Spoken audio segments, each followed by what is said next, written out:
Praise the Lord. Hallelujah! Pwede patuloy din palakpakan ng ating Panginoon. Hallelujah. Thank you, Jesus. At sabi siya, katabi, I love you with the love of the Lord. Kaya kaway-kawayan po natin yung mga nasa katabi natin, nasa likod, nasa harap. Praise God. At pinakamagandang ngiti na hindi mo pa nangingiti kahit kanina. Praise the Lord. Hallelujah. Glory to God. Okay, so sa oras na po itadako sa mensahe. Tinatawagan ko lahat ng bata 11 years old below. Kayo po ay may sariling session at pangungunahan kayo ng ating kapatid. Walang iba kundi ang kapatid natin dito sa Sunday Sunday. Okay? So lahat naman po ng 12 years old above, kayo po ay magpaiwan para sa ating mahalagang pag-uusap sa oras na ito. Praise God. Okay? So again, welcome sa ating Sunday service, sa ating mas pinaaga. At nawa po mamaya sa ating fellowship ulit ay may ibigay po natin yung ating mga saloobin sa mga napapakinggan po natin sa salita ng ating Panginoon. Amen? So, sa oras to, tayo po ay dadako sa salita ng Diyos at magsipaghanda po tayo. Pakisabi sa katabi mo, kapatid, sa oras na ito, ikaw at ako ay makikinig at makikinabang ng salita ng Diyos. Amen po ba? Kaya pakisabi, pakiusap, huwag mo muna akong kausapin. Ayan. Amen po ba? So, ngayon muna ay dumako muna tayo sa salita ng ating Panginoon. Okay. So, nakaraang week ang pinag-usapan po natin ay patungkol saan?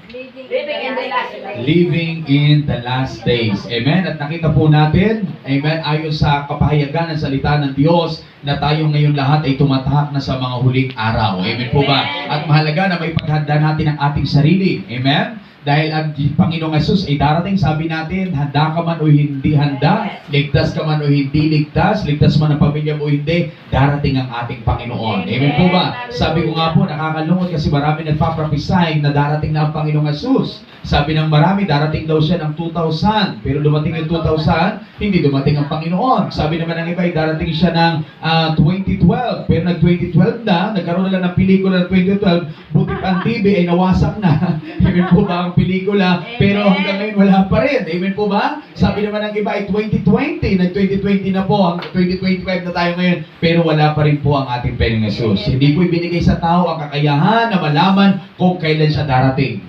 Amen ang Panginoong Hesus. Sabi ng ating Panginoong Hesus, even the Son of Man, kahit na yung anak ng tao, hindi niya alam kung kailan siya darating. Sino daw nakakaalam kung kanyang pagbabalik? Walang iba kundi ang ating Ama na nasa langit. Amen po ba? Siya lang ang may kaalaman kung kailan siya babalik, kung kailan babalik yung kanyang anak. Kung kaya't mga kapatid, dahil di natin alam kung kailan babalik ang ating Panginoon, hindi man ipinaalam sa atin kung kailan siya babalik, ibig sabihin ng Panginoon, lagi tayong maging handa. Amen? Lagi nating ipaghanda ang ating mga katulad po ng babaeng matalino na isulat sa Bible. Amen? Handa sila. Bakit handa sila? Dahil bukod sa mayroon silang langis, mayroon pa silang baong langis. Amen? Sa panahon natin ngayon, mabuti yung sigurista. Sino po yung sigurista na ngayon? Diba? Maraming scammer ngayon. Tama po ba? Maraming fake news. Kaya maganda lagi tayong nanigurado. Amen po ba? So, ngayon po ang ating pag-uusapan ay the power of personal encounter to Jesus. Amen? Ang kapangyarihan, amen, ang personal na enkwentro natin sa ating Panginoong Hesus. Naniniwala tayo ng encounter ng gobyerno at ng mga tawag ito, rebelde. Sabi ng government ay kapag nag-encounter, may namamatay. Tama po ba? Pero ang encounter sa Diyos, walang namamatay, kundi nabubuhay pa. Kaya mas maganda yung encounter natin sa ating Panginoon. So, bakit tinawag nating personal encounter? Why personal encounter? Because lahat ng katawagan sa atin ay may kanya-kanyang kaparaanan ng Diyos. Iba kung paano ako tinawag ng Diyos, iba din kayo kung paano tinawag ng Panginoon. Amen po ba? Doon may mga sitwasyon nagkakapare-parehas tayo. May mga tinawag during sa sakit at karamdaman. May mga tinawag naman sa panahon ng problema. May mga tinawag naman sa panahon ng pagpapala. Iba-iba tayo kung paano tayo tawagin ng ating Panginoon. Amen? Pero lahat tayo ay tinawag ng Diyos individually. Wala ditong tinawag by group. Meron ba sa inyo dito isang grupo tinawag na sama-sama ka ng church? Hindi ba? Wala. Minsan sa isang grupo, isa muna ang nauna. Minsan sa isang pamilya, isa ang nauna. Sino dito yung nag-iisa muna sa Kristiyano sa kanyang pamilya? Siya lang yung nag-iisa sa pamilya niya. Sino yung pakitaas ng kamay? O, di ba? So, ibig sabihin, nag-iisa tayo. Hindi lahat ng pamilya natin ay kasama kagad natin. Tama po ba? So, pero yung iisa na yon, hindi ibig sabihin nag-iisa siya, mananatili siyang isa. Sabi ng salita ng Panginoon, isa man ang maligtas sa buong sambayan, sa aklat ng Acts, lahat na ay maliligtas. Pero kinakailangan yung isa ligtas. Yun ang usapin doon. Amen po ba? Hindi lang napunta sa church, hindi lang natungtong sa church, hindi lang sumamba, amen, sa church o umanib sa church. Hindi po yun ang usapin doon. Ang sabi ng Bible, siya ay ligtas. At paano ang tao may tuturing na ligtas? Kapag siya ay nagkaroon ng personal na enkwentro kay Jesus at tinanggap niya si Jesus bilang Panginoon tagapagligtas ng kanyang buhay at hindi lang tinanggap niya Panginoon Jesus bilang tagapagligtas ng kanyang buhay, kundi pinagsisihan niya ang kanyang kasalanan, tumalikod siya sa kanyang kasalanan at lumakad siya sa kalooban ng Diyos, sinunod niya ang utos ng Diyos at namuhay siya ayon sa salita ng Diyos. Siya yung taong naligtas. Amen. Amen? Hindi po masasabi na ang tao ay naligtas kung hindi siya umalis sa dati niyang buhay. Ang taong naligtas, nagkaroon ng pagbabago ang kanyang buhay. Sinabi ng aklat ng 2 Korinto 5:17, ang sino mang nakipag-isa kay Yesu Kristo, wala na ang dati niyang pagkatao. Ano daw ang nawala na? Ang dati niyang pagkatao. Siya na daw ay ano ngayon? Ang sabi ng Bible, siya'y bago na. Amen. Siya'y bago na. May pagkakaiba na ang buhay niya sa dati niyang buhay. Amen. Malayo na ang buhay niya dati. Amen po ba? Yes, hindi naman ganun kadali ang magbago. Amen po ba? Mahirap magbago, pero ang mahalaga ito, paunti-unti may nababago sa buhay natin. Kasi ang maling ideya ng marami, kapag nag-born again ka daw, dapat bago ka na. As in, mabait ka na. Mukha ka ng anghel. Ang cute-cute mo na. Hindi ganon. Amen po ba? Tandaan nyo mga kapatid, ang paniniwala mabilis mabago. Segundo, pwedeng mabago ang paniniwala mo. Pero ang ugali mo, matagal na pagbabago yan.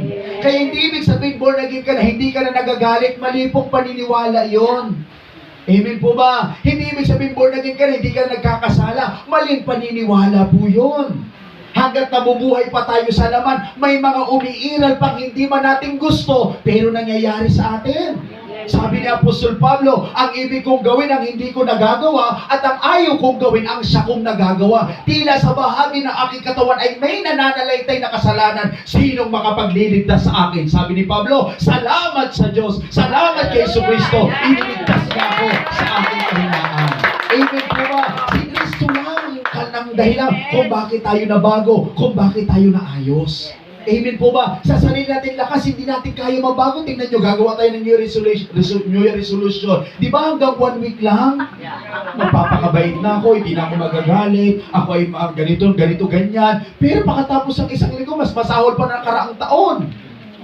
Tama po ba? Bakit? Hindi natin to kaya. Kaya nga ang kasalbaran nato, isa biyaya lang sa kagurangnan. Amen. Amen? Naligtas daw tayo sa biyaya ng Diyos. Hindi daw to sa mabubuti nating gawa. Kasi sabi ng aklat ng Isaiah, ang mabubuting gawa natin ay basura sa harapan ng Diyos kung wala pa ang Diyos sa buhay natin, kung wala pa si Kristo sa buhay natin. Ano sabi ng aklat ng Galatia? Isinuot sa atin ang kabanalan ng Diyos. Isinuot sa atin ang katuwiran ng Diyos. Kaya kahit tayo ay nasa alaman ng kahinaan, pero ang kalakasan ng Diyos ang nakikita na sa atin. Amen. Amen po ba? Pero paano yun matatahuban yung ating mga karumihan? Kailangan natin si Jesus. Kailangan natin yung encounter kay Jesus. Amen po ba? Dapat personal na encounter, hindi by group. Hindi ibig sabihin, ay tinanggap ng katabi ko si Jesus, susunod na rin ako. Walang pagbabago yun. Ay nagsisimba na yung kapitbahay ko, magsisimba na rin ako. Hindi ka pa rin magbabago doon. Dapat personal mo na desisyon. Pero pakisabi sa katabi yung personal na desisyon. Amen. Nagpasya ka talaga. Amen. Yung hindi ka napilitan. Hindi dahil may kamag-anak ka dito. Hindi dahil may makulit kang kapitbahay na lagi kang ini-invite kaya dadalo ka na rin. Hindi dahil lagi may dumadalaw sa iyo at napakit-cute pa pwedeng dumalo ka simbahan. Hindi ganon. Amen. Welcome kapatid. Praise God, palakpakan natin ang Panginoon. Amen po ba? Ano ibig ko sabihin? Dapat ikaw mismo personal kang nagdesisyon. Amen po ba? Bukal sa loob mo, bukal sa puso mo. Kasi mahirap pag hindi bukal sa puso. Amen? Mahirap yun pag napipilitan tayo. Hindi tayo pagpapalain ng Diyos at hindi rin natin mararanasan lagi ang Diyos. Amen? Kaya kapasalamat tayo sa mga kapatid natin na kahit tinataguan mo sila, kahit inaayawan mo sila, pero pinipilit ka nila. Sino dito may makulit na nag-i-invite sa'yo, makulit na pinipilit ka. Maganda ang ganong ugali, maganda ganong attitude. Amen po ba? Bakit? Kasi mahal ka nila. Pag hindi ka nila dinadala sa Panginoon, hindi ka nila mahal. Pag sa outing ka dinadala, hindi ka nila mahal. Mahal lang nila yung katawan mo, mahal lang nila yung enjoyment makukuha sa'yo. Pero hindi nila mahal ang yung kaluluwa na may dala sa Panginoon. Amen po ba? Kaya ang tunay nagmamahal, yun yung tao na ginagawa lahat para sa kapwa niya, para ma-encounter niya si Jesus. Amen po ba? Bakit mahalaga na kailangan natin ma-encounter si Jesus? Dahil ito lang kaparaanan para tayo'y makapanambalik sa Diyos at maranasan natin ang buong biyaya ng Diyos at maging tunay tayong anak ng Diyos. Amen. Tandaan nyo, hindi lahat ng tao anak ng Diyos. Amen po ba? Sigurado ko pa dyan, Pastor, totoo po yan. Biblically speaking, hindi lahat ng tao anak ng Diyos. Pastor, kung hindi sila anak ng Diyos, anong anak sila? Sabi ng Biblia, anak sila ng Diablo. Sabi ng aklat ng Juan 8. Amen? Tayo din, naging anak din tayo noon ng Diablo Right? Pero salamat sa Diyos. Amen? Dahil inagaw niya tayo sa tatay-tatayan natin noon. At bumalik tayo sa tunay na tatay natin. Sino yun? Ang Diyos Ama. Siya ang tunay natin Ama. Hello?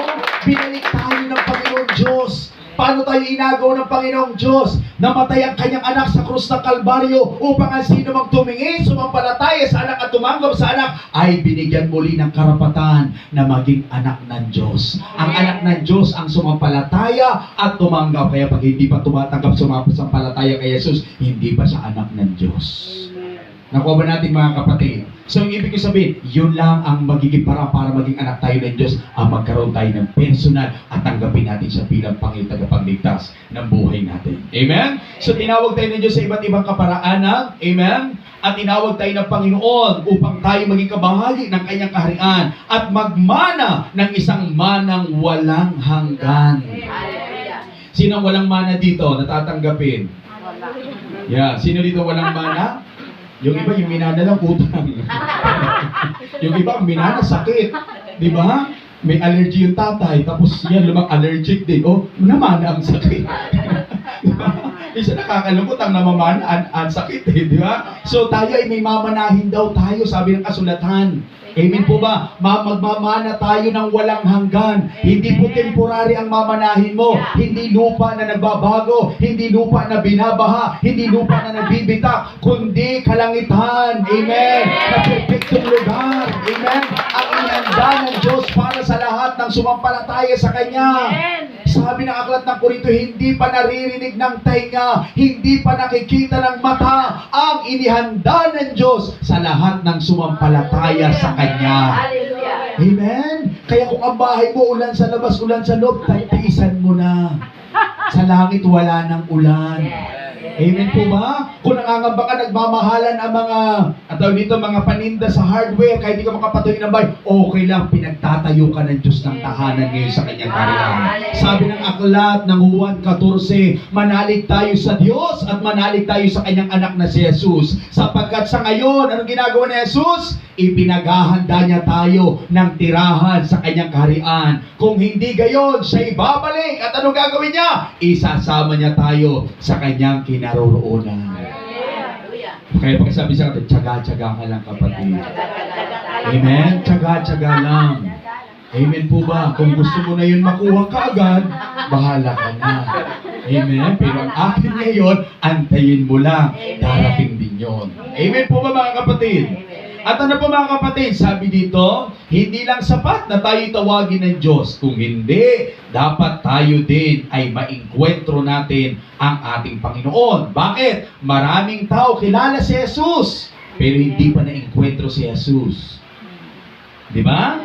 Maraming tao nakakakilala kay Jesus. Bakit? Historically speaking, kilala ng marami si Jesus. Pero maraming tao ang hindi pa siya naengkwentro. Kahit sa panahon pa man ng ating Panginoong Jesus, kilala siya ng mga tao, pero may mga tao hindi pa naengkwentro si Jesus. Tama po ba? Yes. So sa panahon pa rin natin ngayon, may mga tao nakakakilala kay Jesus dahil yun ang tinuro sa kanila, dahil yun ang sinabi sa kanila. Pero minsan, ang kaalaman ng tao patungkol kay Jesus ay hanggang sa kanilang isipan lang. Si Jesus ay namatay sa krus ng Kalbaryo at iniligtas niya ako sa lahat ng aking kasalanan. At si Jesus ay pinagdiriwang tuwing araw ng Disyembre at ipinagdiriwang kanyang kamatayan tuwing araw na mahal na araw, di ba? Hanggang doon lang ang kaalaman ng marami. Pero yung tanongin mo kung ano yung ginawa ni Jesus sa kanilang buhay, minsan hindi na nakapagsasabi. Bakit? Kasi wala namang personal na encounter kay Jesus. Amen po ba? Tayo po mga kapatid, hindi lang natin itinuturo si Jesus, kundi itinuturo din natin ang kapamaraanan, ang daan para ma-encounter ang ating Panginoong Jesus. Kaya nga dito sa church, may tinatawag tayong encounter with God. Amen? Mayroon tayong encounter with God. Bakit mahalagang ma-encounter si Jesus? Ako dati nang hindi ko pa na-encounter si Jesus, Kristiyano lang ako sa bibig, pero hindi ako Kristiyano sa puso. Amen. Amen? Pag Sunday, hallelujah. Pag Linggo, pinangluluya. Pag Sunday, praise the Lord. Amen. Pag Lunes, erase the Lord. Ganun ako dati. Pero na magkaroon ng encounter at na-encounter ko si Jesus, iba pala pag na-encounter ko si Jesus. Amen. Yung hindi mo kaya, nakakayanan mo, bakit? Tinutulungan ka ng Panginoong Jesus. Amen? At binibigyan kayo ng sapat na kalakasan para ang kahinaan mo, mapagtagumpayan mo. Amin po ba? Kaya importante sa buhay natin, ma-enkwentro ang Panginoong Jesus sa ating buhay. Sa Biblia, may mga tao nakakilala sa Panginoon, pero hindi pa nila ganap na na-encounter ang ating Panginoong Jesus. Kilala lang nila. Pero may mga taong bukod sa nakilala nila ang Panginoong Jesus, na-enkwentro pa nila ang Panginoong Jesus. Hindi lang sa panahon na si Jesus ay nabubuhay sa lupa, kundi may mga tao na na-encounter si Jesus kahit siya'y umakyat sa langit. Sino po yun? Si Pablo. Basahin natin ang Biblia sa Aklat ng Gawa, chapter 9. Kung kayo po ay may Biblia, basahin po natin ang kasulatan. Okay. Aklat ng Gawa, 9. Ganito ang pagkakasulat sa mga talata na aking babasahin. Okay? Sabi dito, samantala patuloy ang pagsisikap ni Saulo. Saulo pa ang pangalan niya dito ni Pablo sapagkat hindi pa niya nakikilala ang Panginoon. Na maipapatay ang mga alagad ng Panginoon. Ano daw ang gusto ni Saulo na tinawag ngayong Pablo? Gusto niyang ipapatay ang mga alagad ng Panginoon. Kaya't lumapit siya sa pinunong pari ng mga Hudyo. Kayo na siya lumapit? Sa pinunong pari ng mga Hudyo. Humingi ng mga sulat para sa mga sinagoga sa Damasco upang mapadakip niya at madala sa Jerusalem ang sinumang lalaki o babae na mapatunayan niya roong kaanib sa daan ng Panginoon. Sino daw ang kanyang huhulihin? Ang mga lalaki at babae na kaanib sa daan ng Panginoon. Sino Panginoon ito? Ang Panginoong Jesus. Naglakbay si Saulo papuntang Damasco. At nang siya'y malapit na sa lungsod, biglang kumislap sa paligid niya ang isang nakasisilaw na liwanag mula sa langit. Sa 4, natumba siya sa lupa at narinig niya ang isang tinig na nagsasabi, Saulo, Saulo, bakit mo ako inuusig? Sino kayo, Panginoon? Tanong niya. Ako si Jesus, ang iyong inuusig. Tugon ng tinig sa kanya. Tumayo ka at pumasok sa lungsod at dooy sasabihin sa iyo kung ano ang dapat mong gawin.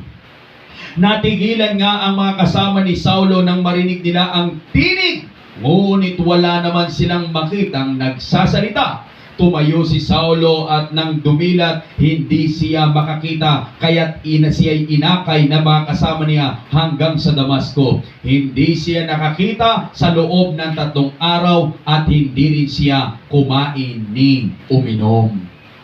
Amen? Nakita natin yung enkwentro ni Saulo sa Panginoong Jesus. Hindi niya na-enkwentro ang Panginoon Jesus sa personal, pero na-enkwentro niya si Jesus sa spiritual na kanyang buhay. Amen po ba? So, ibig ko sabihin mga kapatid, hindi lang si Jesus ay naengkwentro ng maraming alagad. Kahit sa panahon po natin ngayon, pwede mong maengkwentro ang Panginoon Jesus katulad ng engkwentro ni Pablo. Amen? Kung saan nasa kasagsagan si Pablo ng kanyang pag-uusig sa mga mananampalataya. And to be honest with you mga kapatid, si Pablo ay masidhing tagasunod ng kanyang relihiyon. Ang relihiyong Hudismo. Tama po ba? Siya ay relihiyosong tao. Hindi na siya relihiyosong tao, kundi sabi ng Biblia, isa siyang Pariseo. Pag sinabing Pariseo, ito yung mga tao na nag-aral ng tinatawag nilang Torah o Book of Law na isinulat ni Moses. At nag-aaral ang mga Pariseo simula pagkabata hanggang sa kanilang paglaki. At ang mga Pariseo, kabisado nila lahat ng kasulatan. Lahat ng kasukasuan ng kasulatan, lahat ng batas ni Moses, kabisado ng mga Pariseo. At sila yung mga masugid. Talagang they are zealous to obey what is the law. Sinusunod nila yon. May mga panata sila, may mga rules sila na pawang masindi nila itong sinusunod. Sa pagiging relihiyoso, sabi ni Pablo, isa siya doon sa pagiging relihiyoso. Pero tingnan natin na, bagamat napaka-relihiyoso niyang tao, pero may kulang sa kanya. Ano ang kulang sa kanya? Ang tunay na engkwentro niya sa Diyos. Sumusunod siya sa batas ng Diyos, pero hindi niya kilala ang kanyang sinusunod. Kaya nagpakilala sa kanya ngayon ang Diyos na nagbigay ng utos. Kanino? Kay Moses. At naiengkwentro niya ngayon. Amen po ba? So dati ang sinusunod niya ang batas ng Diyos at pakiramdam niya, sundin ko ang batas ng Diyos, sinusunod ko na rin ang Diyos. Tama din naman yon. Pero the more niya sinusunod ang batas ng Diyos, the more din siya nagmamalaki sa harap ng maraming tao. Ang ibig noon ni Apostol Pablo ay parangal ng tao at hindi parangal na galing sa Diyos. Mas hindi niyang sinusunod ang batas ng Diyos para sa tao. Mayroon siyang authority at kapangyarihan na diinan ang sinumang tao na gusto niyang diinan. At isa ka na nga po dito mga kapatid na ipinapatay ni Apostol Pablo, walang iba kundi ang alagad ni Jesus na nagngangalang Esteban. Kilala niyo si Stephen sa Bible? Amen? Isa si Pablo. Amen, anak doon. Siya yung tinatawag na binata na katayo doon na hawak ang damit ni Esteban. Nang ibig sabihin ni Saulo na naging Pablo, ano man ang pananagutan sa taong ito, sa akin na lang. Ako ang bahala sa dugo ng taong yan. At matapos siyang ipapatay si Esteban, humingi pa siya ng sulat. Anong sulat na yon? Ipapahuli niya lahat ng sumusunod sa daan ng ating Panginoong Jesucristo. Tingnan niyo ha, relihiyosong tao, alam ang batas ng Diyos, pero nakita natin, walang pag-ibig na galing sa Diyos. Alam mo itong relihiyon ni Saulo, simula pagkabata, siya na ay isang Pariseo. Isa na siyang tagasunod ng Hudiyo, pero hindi nauunawaan ang kanyang ginagawa. Kaya nga mga kapatid, dumating din sa atin ang daan ni Kristo. Dati din ang paniniwala natin, dito na ako'y pinanganak, dito na ako mamamatay. Hello. Ang paniniwala din natin noon, eto na ang kinagisnan ko. Eto na rin ang huli ko. Eto na rin ang wakas ko. Pero ang totoo, hindi natin nauunawaan yun. Amen. Amen? May alam lang tayong sinasambahan. May alam lang tayong inaaniban. Pero hindi natin nauunawaan kung ano ang sinasabi ng kasulatan. Tama po ba? Katulad ng patutuo sa akin ng mga kapatid natin. Sabi ng pastor, matagal ako sa aking inaaniban.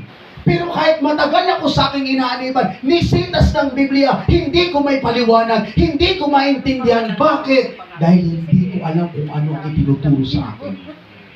Pero sabi niya, nang makilala niya ang Panginoong Jesus, na ituro sa kanya ang daan ni Kristo, anong nangyari sa kanya ngayon? Nagbago ang kanyang buhay.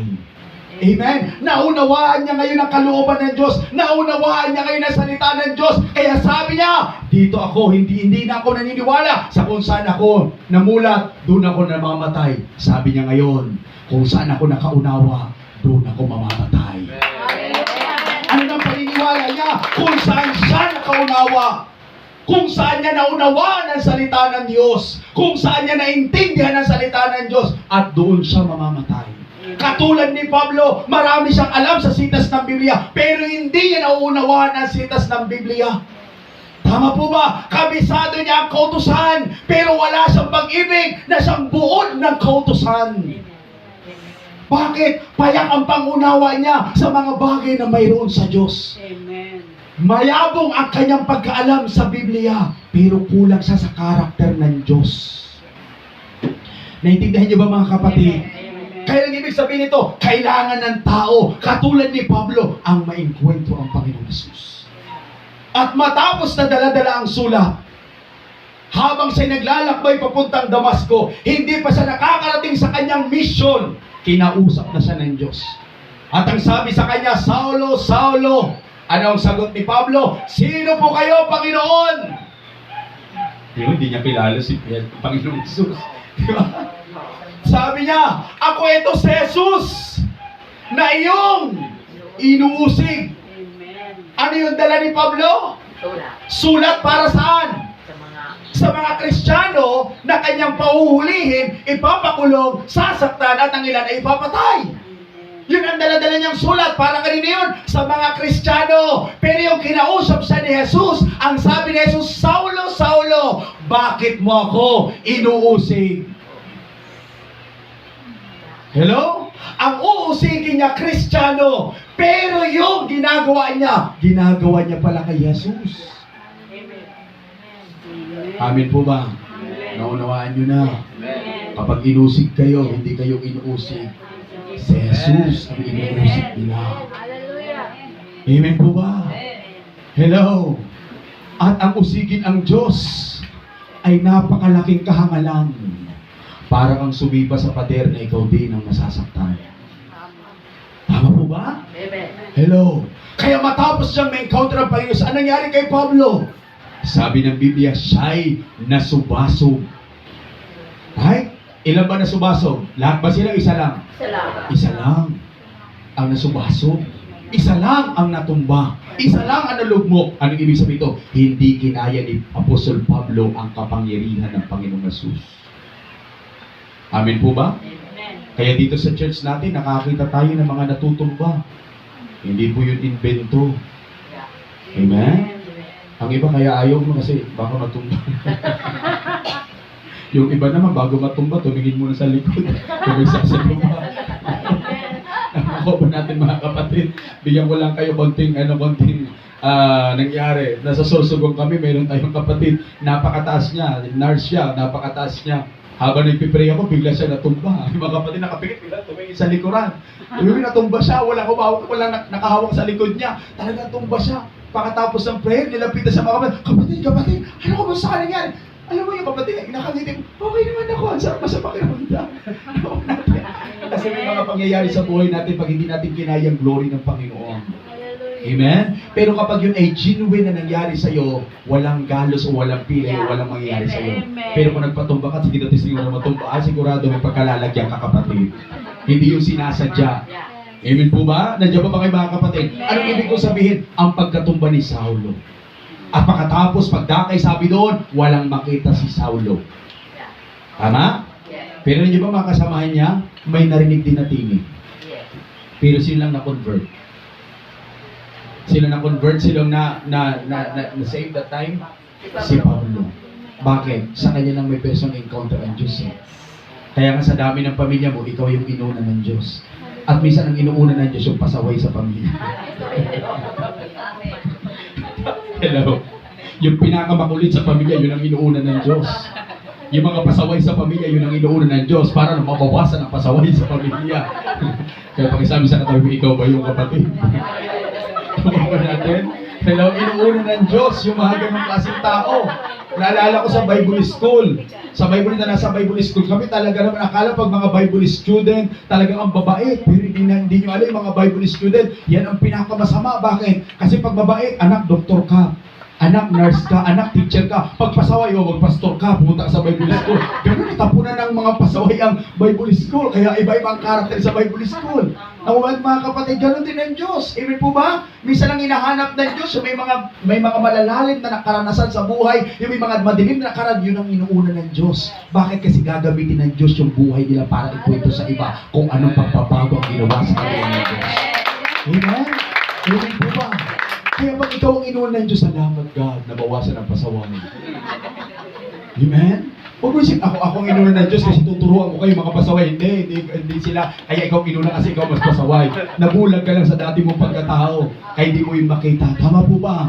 Praise the Lord. Kaya tayo inuna. Di naman si Saulo, marami siyang kasama, siyang inuna ng Diyos. Siya may hawak na sulat eh. Siya magpapapatay, di ba? Sunod-sunuran lang yung mga kasama niya. Siya talaga yung mastermind doon. Kaya siyang inuna ng Diyos.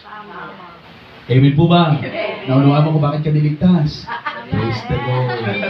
Hallelujah. Kaya akala mo, niligtas ka dahil ang bait-bait mo, hindi. Niligtas ka dahil may ugali kang kailangan baguhin ng Diyos. Amen po ba? Amen po ba? Pero mapalad tayo, bakit? Kinahabagan tayo ng Diyos. Kinawaan tayo ng Diyos. Amen po ba? Praise the Lord. Kaya pansinin mo sa kapatid natin sa Panginoon, kahit Christian na yan, pero makikitaan mo pa yun kung ano-ano. Kasi ugali niya dati. Binabago yan dito ng Diyos. Kumbaga, pinaplansya ng Diyos. Kumbaga sa mga kape, kinakatam ng Diyos. Di ba yung alin yung pinipliner? Di ba? Trap siya dati pag pliner siya. Di ba? Kumikinis. Hindi madali ang i-pliner ng Diyos. Masakit ang i-pliner. Bakit? Sabi ng Panginoon sa John chapter 15, nililinis ng Diyos Ama ang sangang hindi namumunga. At ang namumunga ay nilinis niya din para mas lalong mamunga. Kaya may mga tinatanggal ang Diyos sa atin. Amen po ba? Pero bakit ginagawin ng Diyos? Para mas lalo daw tayo mamunga. Amen. Kaya binabago tayo ng Diyos. So ano pa mga kapatid? At sabi dito, dahil sa enkwentro ni Pablo sa ating Panginoong Hesus, nabago ang kanyang buhay. So ngayon, how personal encounter works in our life. Paano daw ang personal na enkwentro sa Diyos ay kumikilos at gumagawa sa ating buhay? Number 1, okay? Ang personal na enkwentro ng Diyos ay kumikilos sa buhay natin sa pamagitan ng una, it can change our life. Ano daw ang ginagawa ng enkwentro sa Panginoong Hesus? Binabago ang ating buhay. Nakita natin si Pablo. Si Pablo ay obsessed sa power. Si Pablo ay persecutor ng mga Kristiyano. Pero nakita natin, matapos siyang maengkwentro ang Panginoong Hesus, pag pinagpatuloy niyo, basahin yung aklat ng Acts chapter 9, makikita natin ni si Pablo ay nagsimula ng mangaral. Patungkol kanino? Patungkol na kay Jesus Christ. Amen? At kung dati man ay obsessed si Pablo sa authority at kapangyarihan, pero ngayon nagbago ang kanyang isipan. Tingnan natin yung pagbabago ni Pablo. Aklat ng Pilipos 3:7. Ganito ang sinabi ni Apostol Pablo. Sabi niya dito, ngunit dahil kay Kristo, Pilipos 3:7, pakisulat. Ngunit dahil kay Kristo, si Pablo ang nagsasalita dito, ang mga bagay na pinapahalagahan ko noon ay itinuturing kong walang kabuluhan ngayon. Amen. Imagine, sabi ni Pablo, yung dati niya daw pinapahalagahan noon, nang hindi niya pa na-enkwentro si Jesus, ano yung pinapahalagahan niya? Yung kanyang pagiging pariseyo. Amen? Yung kanyang pagiging pariseyo, yung kanyang pagiging authoritative, yung kanyang pagiging powerful, bilang pinuno ng bayan, bilang abogado ng bayan, bilang tinatangkilik ng bayan, iginagalang ng bayan, yun ang dati niyang pinapahalagahan. Pero sabi niya, yung dati niyang pinapahalagahan, anong ginagawa niya na ngayon? Itinuturing niya ng walang kabuluhan. Hindi ba dati may pinapahalagahan din tayo? Ang dati natin pinapahalagahan yung ating emosyon. Ayaw na ayaw nating madutdot ang satuyang mga kasing-kasing. Amen. Ayaw nating madutdot ang satuyang mga prinitong pride sa puso natin. Di ba? Para tayo noong dito yung isda na kapag nahawakan mo biglang di ba biglang tataas lahat ng mga tinik. Para tayong ganun eh. Iba't iba yung pinapahalaga natin. Minsan ang pinapahalaga natin noon yumaman. Yumaman ng yumaman ng yumaman. Naku ba natin? Amen. Pero yumaman lang iba. Ikaw. Amen? So marami tayong pinapahalagahan noon. nang wala pa tayo sa Diyos. Masyado natin pinapahalagan yung relasyon, masyado natin pinapahalagan yung material, pinapahalagan yung mga bagay-bagay na kapaligid sa atin na minsan yung mga pinapahalagan natin na sumasakal na ng ating pagkatao. Yung mga pinapahalagaan natin noon ang nagpapasama ng ating pagkatao. Tama po ba? Tingnan mo yung nagpapahalaga tayo noon sa salapi, hindi ba sumasama ang ating ugali? Amen. Para 20 ang nawara? Kung makariya ka, bagang 2,000 ang nawara? Bakit? Masyado natin pinapahalaga nun ang pera. Tama. Tama po ba? Pinapahalaga natin nun masyado ang relasyon kaysa sa Diyos. Kaya pag hindi napansin nun ng asawa, iba na papasok sa utak. Hindi lang nabati ng anniversary. Ang isip na baka meron itong kumari. Di ba? Amen. Masyado tayong pinapahalaga natin ang mga bagay-bagay noon. Kaya nahihirapan tayo. Akala natin yun ang magpapasaya sa atin. Akala natin yung magpupuno sa atin. Pero hindi mo alam, ikaw palang ninanakawan ng pinapahalagahan mo noon. Naintindihan ba natin mga kapatid? Ako pangarap ko noon maging manunugtog. Hindi lang sa lokal, kundi gusto ko maging manunugtog sa telebisyon. Kaya pinagsisikapan ko noon magpakabihasa, magpakarunong sa mga pag-awit at sa pagtugtog. Pero hindi ganun ako tinawag ng Diyos. Bakit? Dahil doon sa trabaho ko na yon, doon din naman nagkasira-sira ang buhay ko. Imagine, tutugtog kami sa hotel, tutugtog kami sa mga guests namin. Ang mga kaharap namin ay mga European. Alam niyo na mga European, mga liberated. Habang tumutugtog ka, syempre kumikimot ka habang tumutugtog. Yung pala iba ng tingin sa'yo. Totoo yan. Bisa habang tumutugtog ako, lumapit sa akin, tapos bigla akong... Totoo po yan. Dahil doon sa paghahangad ko, dahil doon sa akin pinuproso sa buhay ko, nagkawindang-windang ang buhay ko, nagkasira-sira ang buhay ko. Being entertainer in other country, artista ang tingin sa'yo. Iba ang tingin sa'yo. May class ang tingin sa'yo. Basta magaling kang pumitik ng gitara, ang cute-cute mo na. Pastor ka na. Totoo po yan mga kapatid. Pero doon nawasak ang buhay ko. Kaya sabi ni Apostol Pablo, yung kanyang tinuturing noon, pinapahalagahan niya ngayon noon. Sabi niya ngayon, tinuturing niya ng walang kabuluhan. Bakit? Yun ang sumira ng kanyang pagkatao.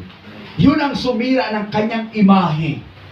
Kaya sinabi niya, hindi niya na itinuturing ngayon na pinapalaga. Ano ba sabi ng Pilipos 1:21? Sabi pa dito ng Apostol Pablo, ang aking pinakananais at inaasahan ay ang hindi ako mapahiya sa anumang bagay, kundi sa lahat ng panahon ay buong tapang kong maparangalan si Kristo sa buhay ko o sa kamatayan ko. Dati ang pinapatay niya, sumusunod kay Kristo. Pero nang gusto kayo ni Pablo, yung mamatay para kay Kristo na. Amen po ba? Hello?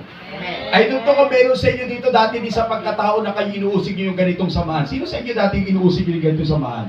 O hindi nyo man inuusig, pero ay, praise the Lord, hallelujah. May ganun ba sa inyo dati? Pag sabi na, ay, may ano yan, may ganyan yan. Kaya pumasok kayo sa isip nyo dati nang wala pa kayo dito. Diba? Bisa gano'n na maraming tao. Meron ako kakilala, talagang binabato niya pa ang simbahan. Tagabato siya ng church. Tuwing magbe-praise and worship na, kung paano tumutugtog yung drum, tumutugtog din yung bubong. Pero kung sino pa yung persecutor ha, siya pa yung nabago. Siya yung tinawag ng Panginoong Jesus. Amen. Naku, yung mga kapatid, parang si Pablo, dati pinapapatay niya sumusunod kay Kristo. Pero ngayon, sabi niya dito ha, ang gusto niyang mamatay para kay Kristo. Anong tawag doon? Pagbabago. Amen? Amen po ba? Amen. Pagbabago. Yun ang tunay na pagbabago. Nabaliktad ang buhay mo. Hindi katulad na sabi ng isa, alam mo, Pastor, nagbago na ako. Bakit? Paano ka nagbago? Dati snatcher ako. Ngayon ano ka na? Hold upper na ako. Ay, hindi yung nagbago. Wala na.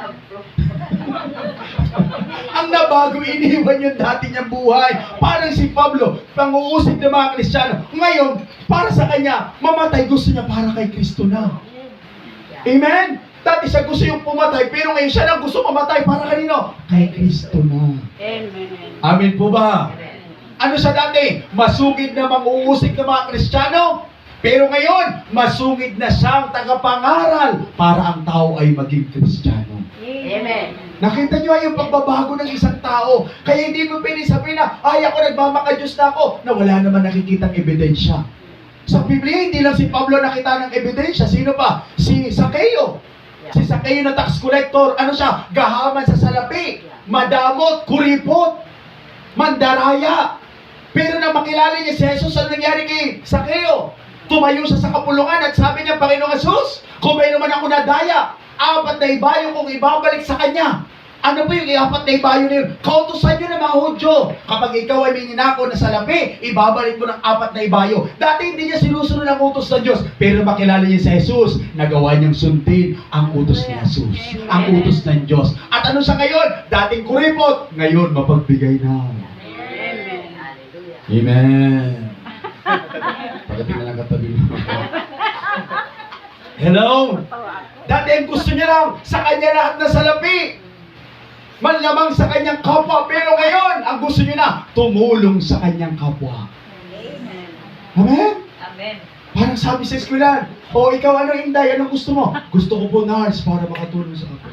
O ikaw naman ano, Rogelio, anong gusto mo? Gusto ko maging doktor para makatulong sa kapwa. O ikaw naman Juan, anong gusto mo? Gusto ko kapwa para tiba-tiba. Gusto niya pala kapwa para tiba-tiba siya. Uy, mga kapatid, gusto na manlamang dati ni Zaccheo, pero ngayon, mahal niya na ang kapwa niya. Bakit? Binago siya ni Jesus. Amen? At ang akala noon ni Zaccheo, ang magpapasaya sa kanya pera, ang magpapasaya sa kanya pilak, ang magpapasaya sa kanya yung salapi na nakukuha niya. Pero nalaman niya sa sarili niya, kahit may pera siya, hindi siya masaya, hindi siya kontento. Bakit? Kung kontento na siya, hindi niya nahanapin si Jesus.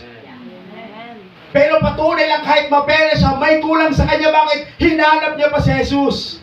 At mabuti ni sa dami ng tao, si Zaccheo ang nakita niya. Alam niyo ba si Zaccheo, ang liit-liit niyang tao siya pa ang nakita. Bakit? Kasi may pambihira siyang kagustuhan, interest at desperate heart na makita si Jesus. Kaya hinahanap ng Diyos ang desperado sa Kanya. Hallelujah. Ayaw ng Diyos ng busy sa buhay. Amen. Ayaw ng Diyos yung palayo sa Kanya. Ang gusto ng Diyos, yung kahit na nahihirapan, kahit napapagod, kahit sinusubok, kahit walang-wala, hinahanap pa din siya. Yun ang gusto ng Diyos. At yun ang hinahanap ng Diyos. Amen? Amen po ba? Amen. Kaya yun ang ginawa ng Diyos sa Kanya. Kaya nang makita niya si Jesus, sumama pa ang Panginoon Jesus sa bahay niya. Amen? Kaya dati ang kayamanan niya sa lapi. Pero nung makilala niya ang Panginoong Jesus, ano nang kayamanan niya? Si Jesus na ang kayamanan niya. Amen. Amen. Si Jesus na kakontentuhan niya at masaya siya sa ginagawa niya sa tao. Kaya nung sabi ng Panginoon Jesus, tunay nga na lahi din ni Abraham ang taong ito. Amen. Ang lahi pala ni Abraham mapagbigay. Kaya pag mapagbigay ka, lahi ka ni Abraham. Pero pag kulipot ka, lahi ka ng Ilocano. Hindi ka pala ni Abraham. Kasi si Zaccheo naging mapagbigay siya. Amen po ba? Amen po ba? Kaya nakita natin ang gawa ng Diyos sa buhay niya. Marami pa sa Bible na na-encounter ang Panginoon Jesus na bago ang buhay nila. Kaya huwag sasabihin ng tao na kilala niya ang Diyos kung hindi nagbabago ang kanyang buhay. Amen po ba? Hindi ko naman sinasabi bagong-bago na, pero at least may binabago sa kanya araw-araw. Amen. Amen po ba? Kasi siyempre tayo, may madali tayong baguhin, may mahirap baguhin sa atin. Yung madaling baguhin sa atin, yung hindi naman mahalaga masyado. Pero mahirap baguhin sa atin yung mga pinakamahalaga, lalo na kapag yung mga bagay na may kinalamanan sa atin, yung simula pagkabata natin, yun na tayo, mahirap baguhin yun. Hello? Nandiyan ba kayo mga kapatid? So, ano pa? Sabi ni Apostol Pablo dito sa Pilipos chapter 1, verse 21, sapagkat para sa akin, si Kristo ang aking buhay, at kahit kamatayan ay pakinabang. Sino ang buhay ni Apostol Pablo? Walang iba kundi si Yesu Kristo na. Kaya ang taong sumunod kay Kristo, sumampalataya kay Kristo, ang buong buhay niya na kay Kristo na. Kaya sabi ng iba, bakit kayo lagi kayo nagsisimba? Lagi kayong nasa church, lagi kayong nagagawain. Kasi hindi nila alam, pag ang tao na kay Kristo na, lagi na siya nasa Panginoon. Kahit nasa bahay siya, nasa Panginoon siya. Amen po ba? Amen po ba? Amen. Kahit nasan siya ng lugar, nasa Panginoon siya. Amen po ba? Bakit? Habang nagwawalis ako kanina dyan, sa labas, nagwawalis ako, biglang nagsingin sa akin, ang taong tunay na Kristiyano, hinahanap niya ang simbahan. Naniniwala ba kayo doon? Naniniwala ba kayo doon? Parang si Brother Joe, yung testimony niya, nagtrabaho siya, talagang grabe, nawala siya sa Panginoon, pero hinahanap niya yung church. Nag-pray siya, Panginoon, bigyan mo ako ng trabaho na makakasimba ako sa iyo. Binigyan siya ng Diyos kayo ng trabaho, makakasimba siya. Hinahanap-hanap niya. Ano ang tunay na Kristiyano? Amen po ba? Ang tunay na Kristiyano, hahanapin niya ang pagsamba sa Diyos. Bakit hahanap niya ang pagsamba niya sa Diyos? Kasi meron siyang Espiritu ng Diyos. Nakita niyo na si Kristo nang siya ipinanganak sa lupa pagdating ng kanyang 12 taon. Saan siya pumunta? Pumunta siya sa templo. Hinanap siya ng kanyang mga magulang at ang matagpuan siya. Sabi niya, bakit anak, ginawa mo to sa amin? Ano sabi niya, Pilis, hindi niyo ba alam na dapat ako'y nasa tahanan ng aking ama? Amen po ba? Nasa dapat siya? Nasa tahanan ng kanyang ama. At ano siya, anak? Anak ka ba ng Diyos? Amen. Naniniwala ba kayo anak ng Diyos? Kung naniniwala kayo anak ng Diyos, sinahanap-hanap niya ang tahanan ng ama. Anong tahanan ng ama? Ang templong ito, ang tahanan ng ating ama. Amen. Siyempre, una yung spiritual temple, sunod itong physical temple. Amen po ba? Hinahanap-hanap natin yun.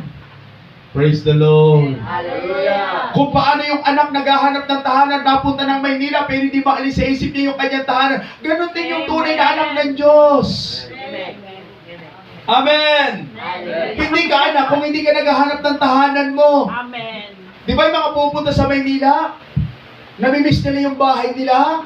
At kapag umuwi sila, parang ayaw nila bumalik sa Maynila. Bakit? Yun ang tahanan nila eh. Amen. Ganon din naman dito. Amen. Kapag ikaw ay tunay na anak ng Diyos, hahanapin mo ang tahanan ng Diyos. Amen. Praise the Lord. Hallelujah. Pangalawa, okay? Ang encounter sa Diyos, ano pang ginagawa ng encounter sa Diyos? It can give us power. Hindi lang ibinibigay nito ay pagbabago, kundi ang may encounter ng Diyos ay binibigyan tayo ng kapangyarihan. Anong kapangyarihan ito? Kapangyarihan na mapamahalaanan ang ating sarili. Amen? Ito yung una, kapangyarihan na mapamahalaanan ang iyong sarili. Dati hindi mo kaya ang sarili mo. Dati sunod-sunuran ka ng sarili mo. Kapag umarise yung emosyon mo, kapag tumaas yung emosyon mo, sinusunod mo kagad yung emosyon mo. Pag sinabi ng damdamin mo, magalit tayo, galit ka talaga. Magtampo tayo, magtatampo ka talaga. Mainis tayo, mainis ka talaga. Praise the Lord. Amen? Welcome kapatid. Palakpan natin ang Panginoon. Amen po ba? Hello? Di ba wala tayong kapangyarihan sa sarili natin noon? Sino nakaranas nito? Yung pag nagalit ka, talaga magagalit ka. Pag sinabi na sarili mo nang bugbugin natin, bugbugin mo talaga. Pero ngayon na nasa Panginoon ka na. Amen? Kahit nagagalit ka na, pero sabi na salita ng Diyos, pigil-pigilan mo. Diba? Amen. Kahit lalabas na yung pangil mo, Amen. sinakaranas na ito ngayon. Amen. Ngayon may pagtitimpi ka na, dati hindi ka naman nagtitimpi eh. Wala. Ngayon may pangunawa ka na, dati wala ka naman pangunawa. Inuunawa mo na, iniintindi mo na ngayon, dati hindi mo man iniintindi. Tama? Dati pag may problema, ang lagi mong inisip, sila ang may mali. Pero ngayon nagkakaroon ka ng pag-iisip ngayon na, baka may mali din ako. Amen. Dati kapag nagkaroon ka ng problema, hindi ka humihingi ng sorry. Hindi ka humihingi ng pasensya. Ang gusto mo nun, mauna sila. Pero ngayon, ikaw na ang nauuna. Bakit? Kasi may kapangyarihan ka na sa sarili mo. Tama po ba?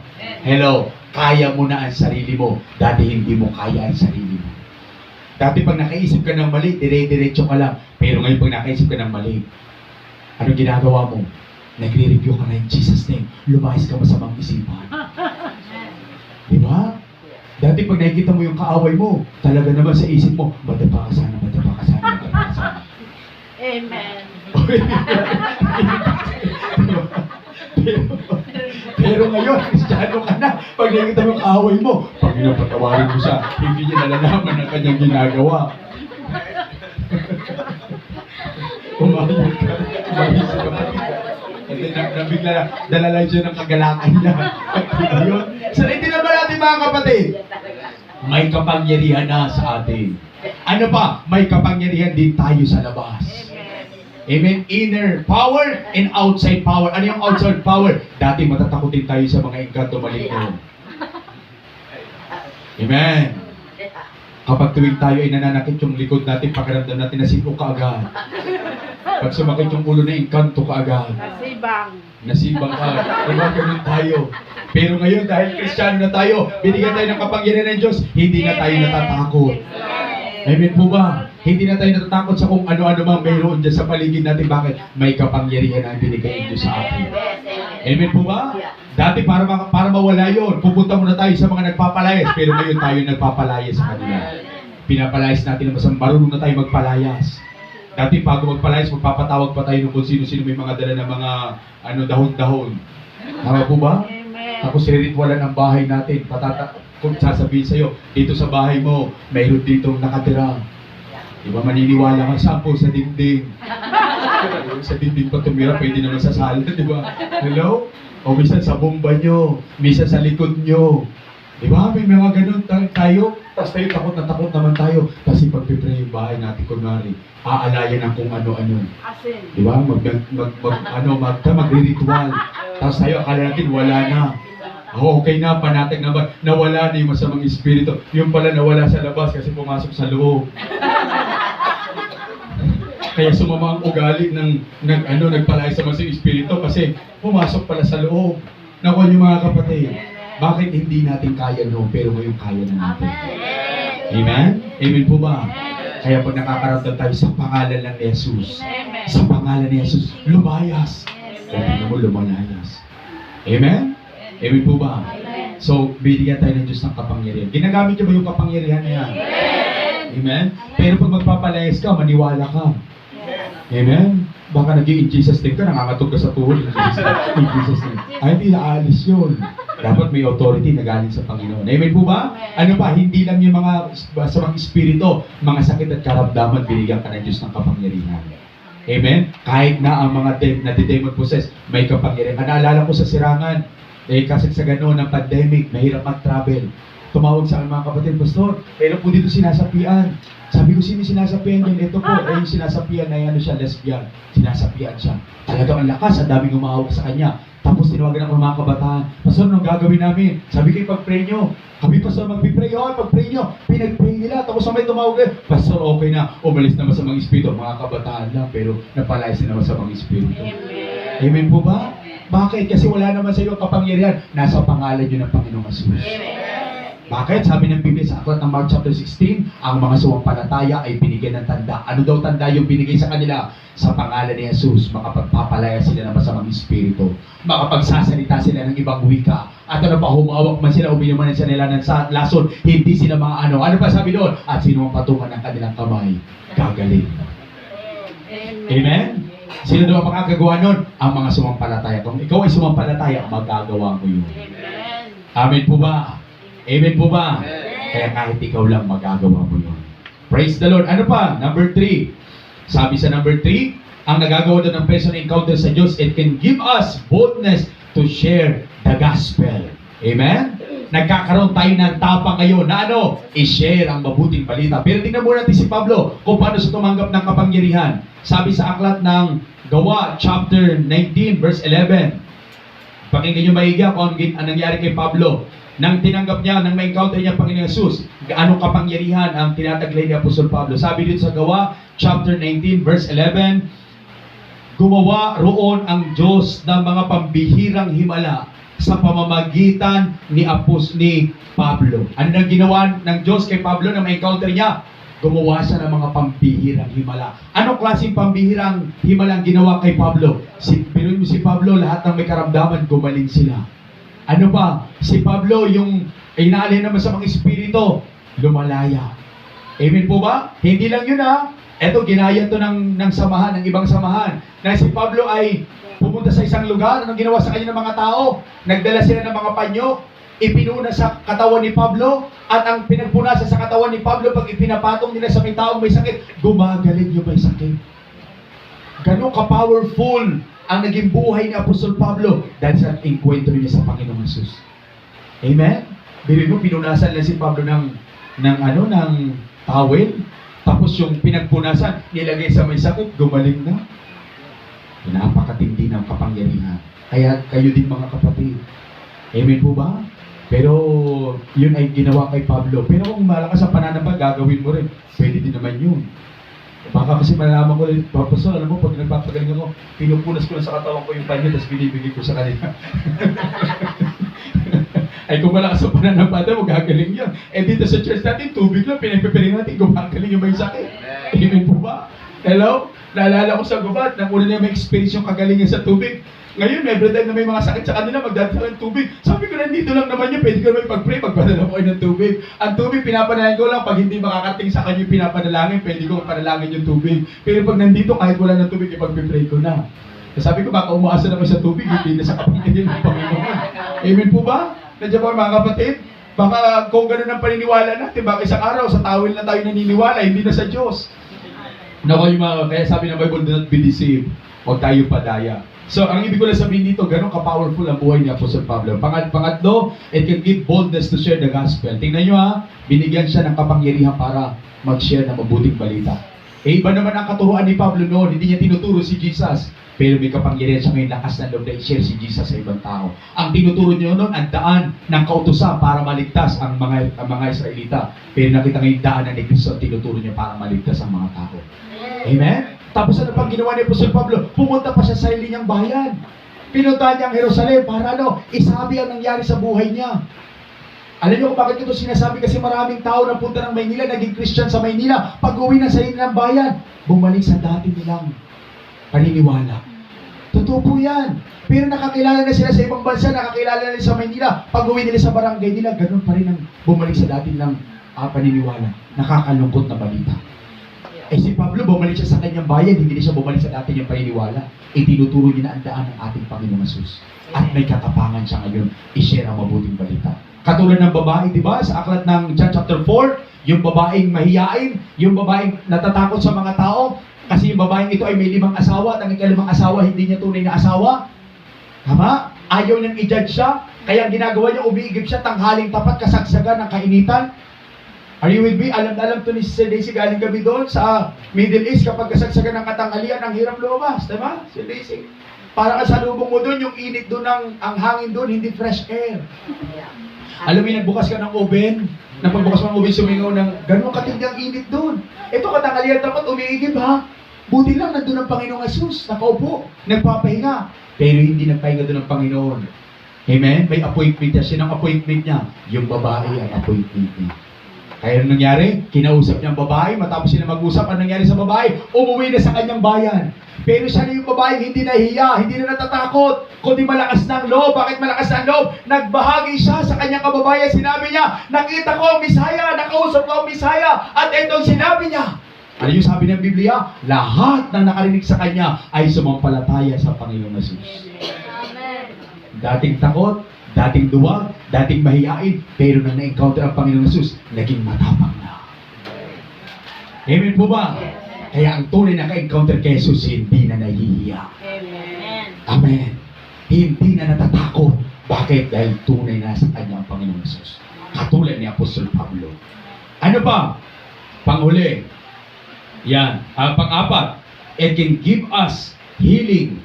Hindi lang daw po ang enkwentro kay Jesus ay nagbabago ng buhay, hindi lang nagbibigay ng kapangyarihan, hindi lang nagbibigay ng katapangan, ibahagi ang salita ng Diyos, kundi ang enkwentro kay Jesus ay nagbibigay ng kagalingan.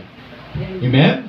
Eh pastor, wala naman sakit si Pablo. Bakit siya gumaling? Hindi, gumaling si Pablo, may sakit siya. Ano sakit niya? Spiritual sickness.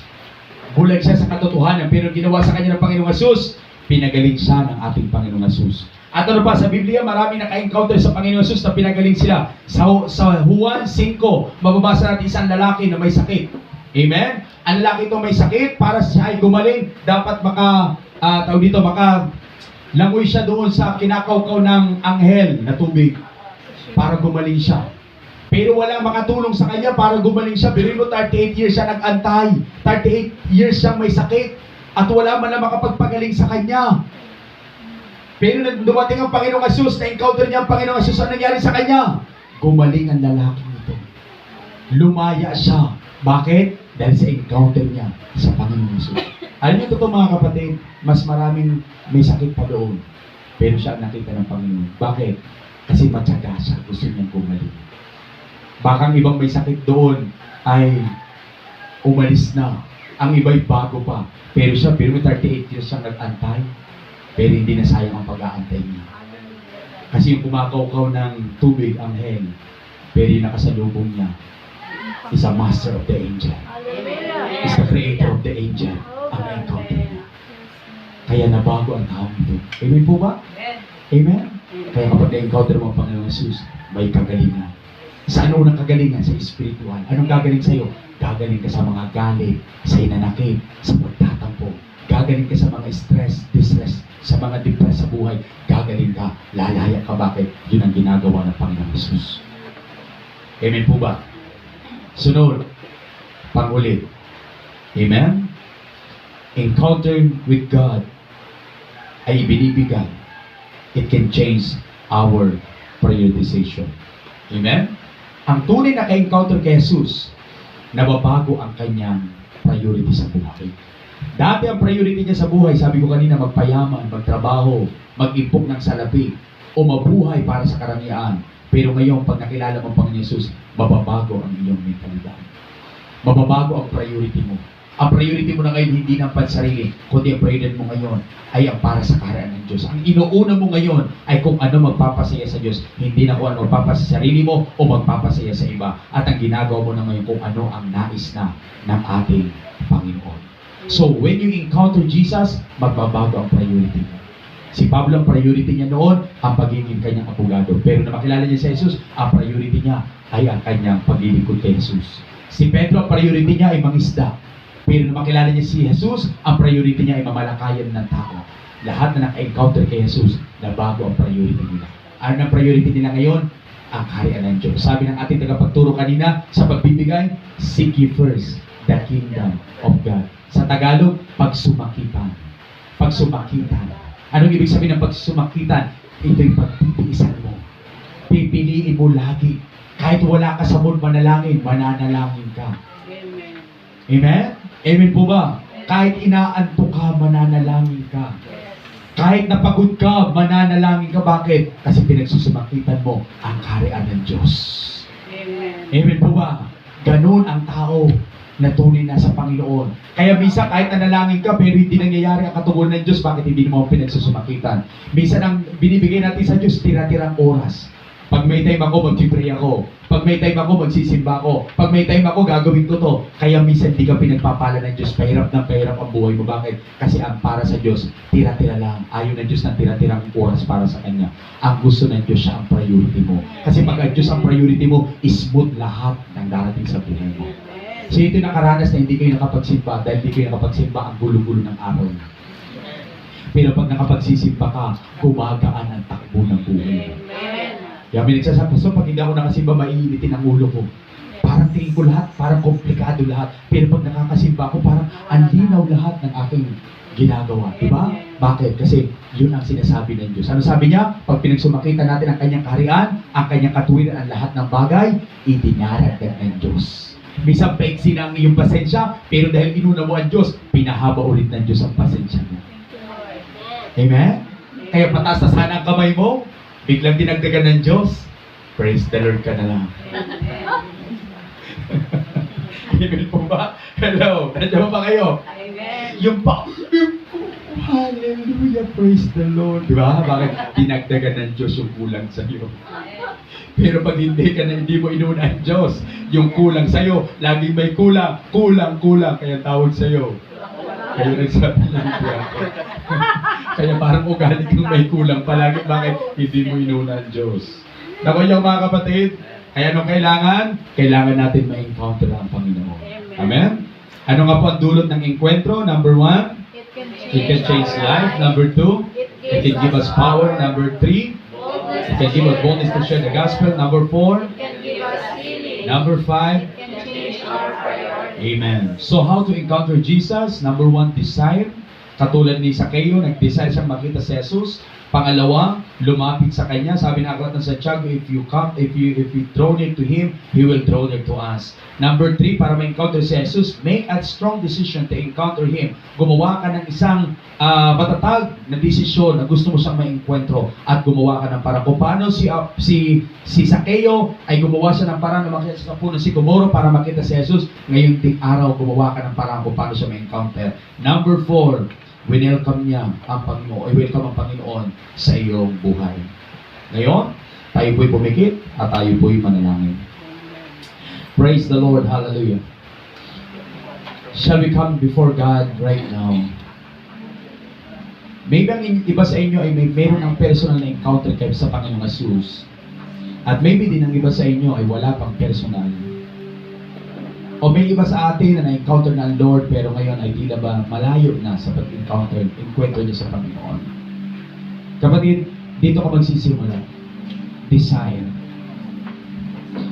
Ngayong araw, nasain mo na Lord, hindi ako aalis sa church na ito na hindi ko, O Diyos, na encuentro ang iyong kapangyarihan sa araw na ito. Lord, inanais ko na sa araw na ito maranasan kita sa buhay ko.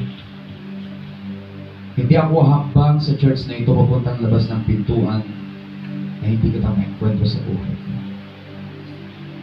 Sige, mag-desire ka ngayon.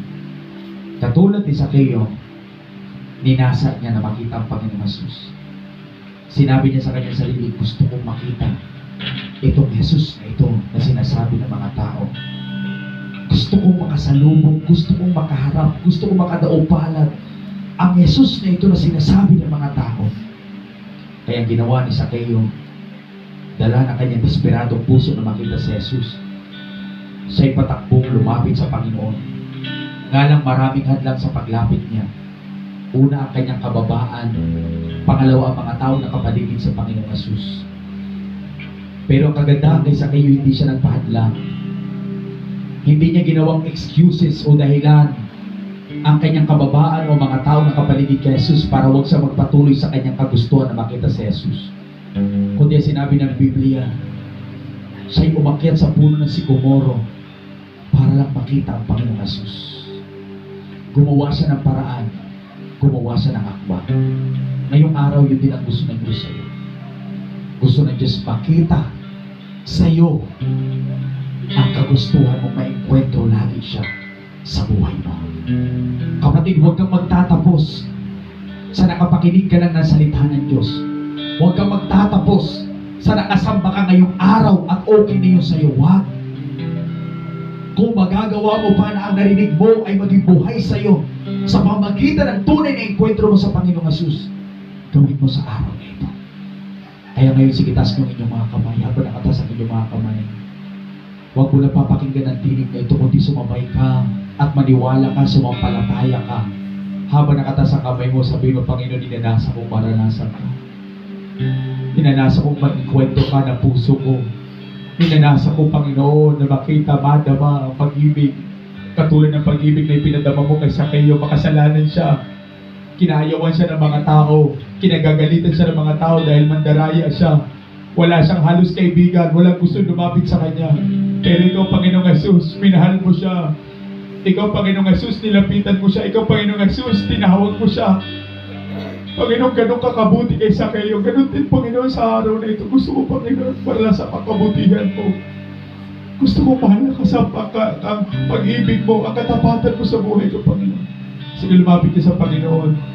Lalo kung nasa panahon ka ngayon ng kaguluhan, nasa panahon ka ngayon ng kahirapan, nasa panahon ka na hindi mo maintindihan ng lahat, mas kailangan mo ngayon ng Panginoon Jesus. Sige, lumapit ka ngayon sa Panginoon. Siya makakatulong sa iyo, siya makapagpapalakas sa iyo, siya makapagpapatibay sa iyo, siya makapagbibigay sa iyo ng pag-asa. Siya ang sagot sa mga tanong mo, siya ang sagot sa mga hinahanap mo, siya ang sagot sa lahat ng nawawala sa buhay mo, siya ang kapuluan mo. Kaya sa kanya ka lumapit kayo habang nakatas sa kamay mo. Sabi ng Biblia, pag lalapit tayo sa kanya, siya inalapit din sa atin. Pero gusto makita ng Diyos ang puso mo. Ang Diyos tumitingin sa puso mo ngayon. Kaya ngayon, ayaw mo ngayon makita ng Diyos ang puso mo, hinahanap mo siya, kinakasabihan mo siya. Iniibig mo siya ng higit sa nararapat. Kaya sige, lumapit ka ngayon sa Panginoon. Dumulog ka ngayon sa Panginoon. Katulad ni Zacchaeus, gumawa siya ng paraan. Sige, gumawa ka ng paraan ngayon. Gawin mo yung magagawa mo para sa Kanya. Gawin mo yung magagawa mo para makita Kanya. Kung paano si Zacchaeus, pinamalas niya, pinakita niya yung kanyang kagustuhan. Ginawa, alam niyo ba yung puno sigumoro? Ang puno sigumoro ay matinik na puno. Pero kahit matinik na puno sigumoro, handa niya tiisin ang kirot, sakit ng tusok ng puno na yon. Makita niya ng Panginoong Jesus.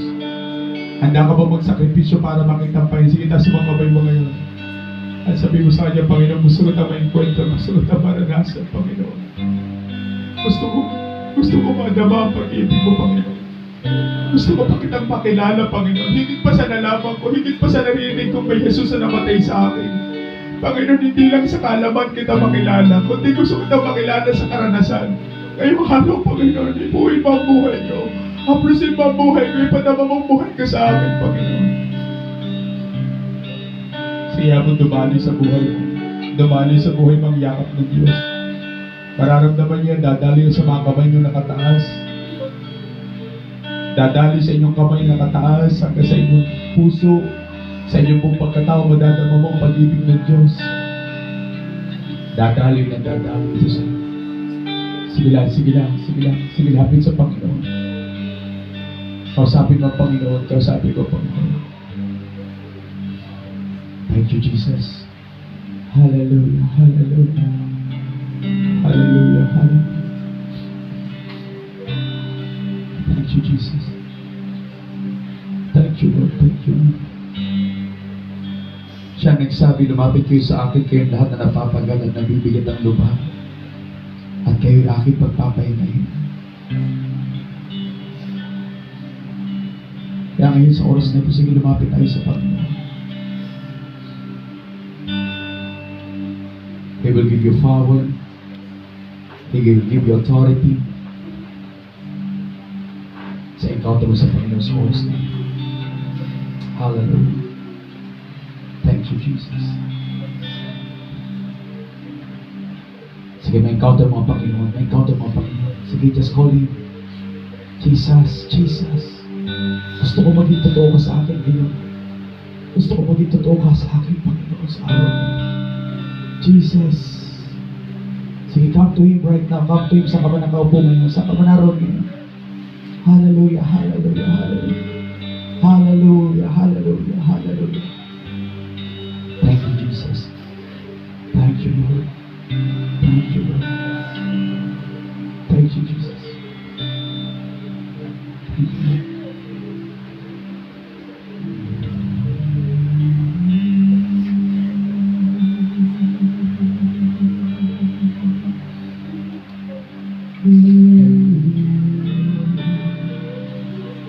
Sige lang.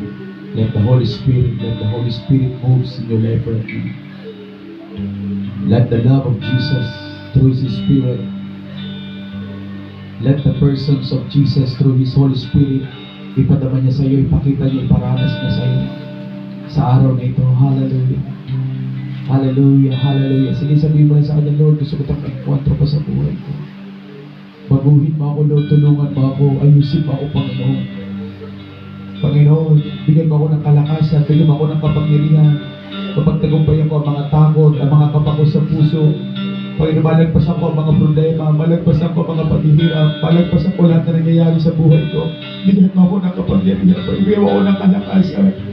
Panginoon, tulungan mo ako, sinili ka ng tulong sa Panginoon. Buhay siya, totoo siyang Diyos, hindi siya patay na Diyos, hindi siya kwentong Diyos, totoo siya, kaya mararanasan mo siya ngayon. Madadama mo siya, hallelujah. Totoo siya, hindi siya malayo sa iyo. Sabi ng Biblia, siya ay malapit sa atin. At kung hahanapin mo siya ng buong puso, masusumpungan mo siya. Dahil ang Diyos hindi siya nalalayo.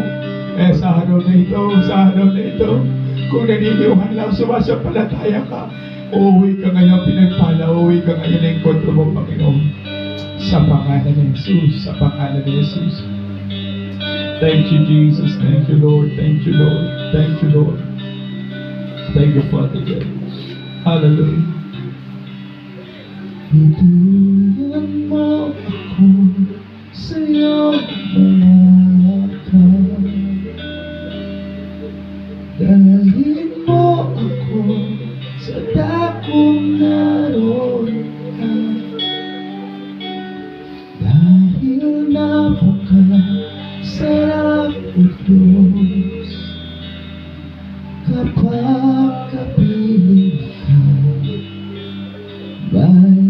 kadala ka,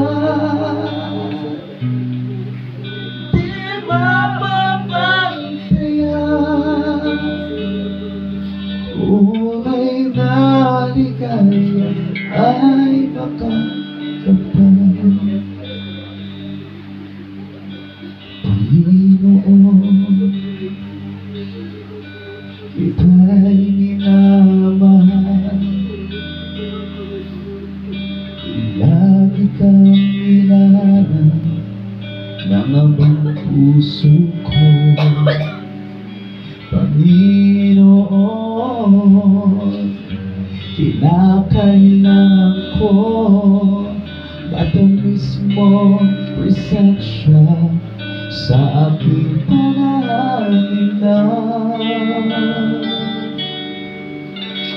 Iduhin mo ako sa iyong mga yakap.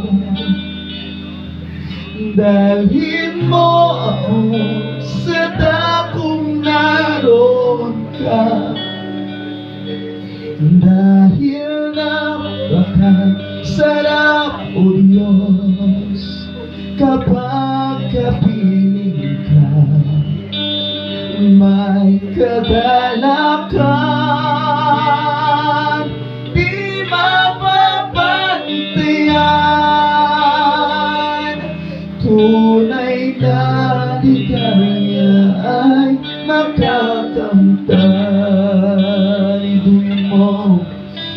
Iduyan mo ako sa iyong mga yakap.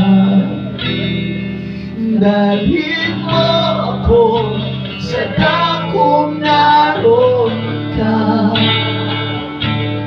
Dahil napakasarap, O Diyos, kapag kapiling ka.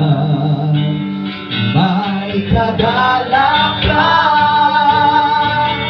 di mapapantayan.